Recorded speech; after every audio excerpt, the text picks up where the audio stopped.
to be or not to be?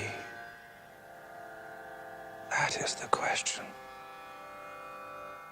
Whether 'tis nobler in the mind to suffer the slings and arrows of outrageous fortune, or to take arms against a sea of troubles, and by opposing end them, to die, to sleep, no more, and by a sleep to say we end the heartache and the thousand natural shocks that flesh is heir to. 'Tis a consummation devoutly to be wished. To die, to sleep, perchance to dream. Aye, there's the rub. For in that sleep of death, what dreams may come, when we have shuffled off this mortal coil, must give us pause. There's the respect that makes calamity of so long life. Tired of being on the road, lonely as a sparrow in the rain. I'm tired of never having me a buddy to be with, to tell me where we's going to, coming from, or why. Mostly I'm tired of people being ugly to each other. I'm tired of all the pain I feel and hear in the world every day. There's too much of it. It's like pieces of glass in my head all the time. Dad, but you have no right to judge me.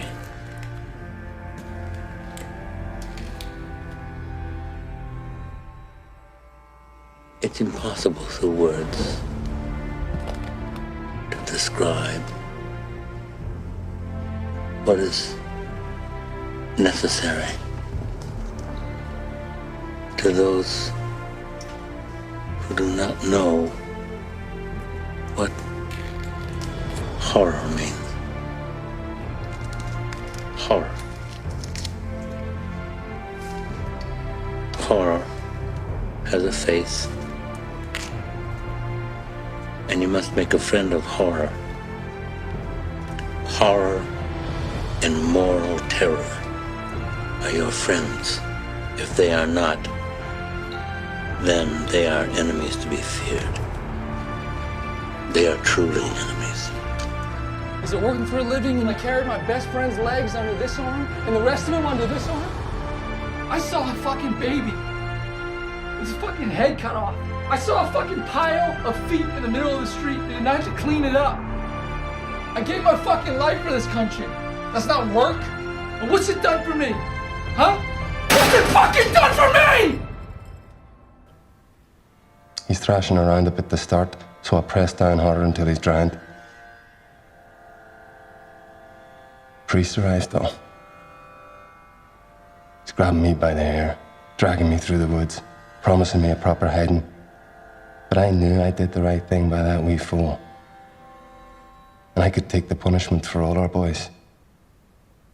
I had the respect of them other boys now, and I knew that.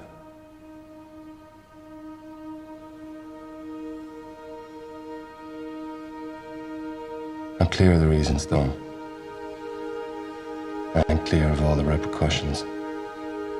But I will act, and I will not stand by and do nothing. You, Tanner, Banks, Washington, every other homeowner and investor from here to China turned my life into evictions. I'm not an aristocrat. I wasn't born into this. My daddy was a roofer, okay? I grew up on construction sites watching him bust his ass until he fell off of a townhouse one day. A lifetime of insurance payments, and they dropped him before he could buy a wheelchair, but only after they got him hooked on painkillers. Now, do you think I'm gonna let that happen to me? You think America 2010 gives a flying rat's ass about Carver or Nash? America doesn't bail out the losers.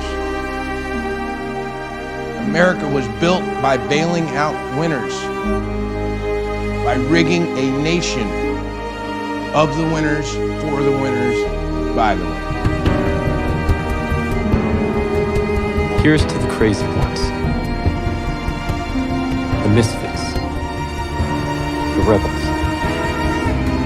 the troublemakers, the round pegs in the square holes, the ones who see things differently.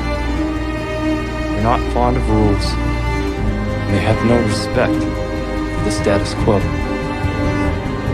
You can quote them, disagree with them, glorify or vilify them. About the only thing you can't do is ignore them, because they change things.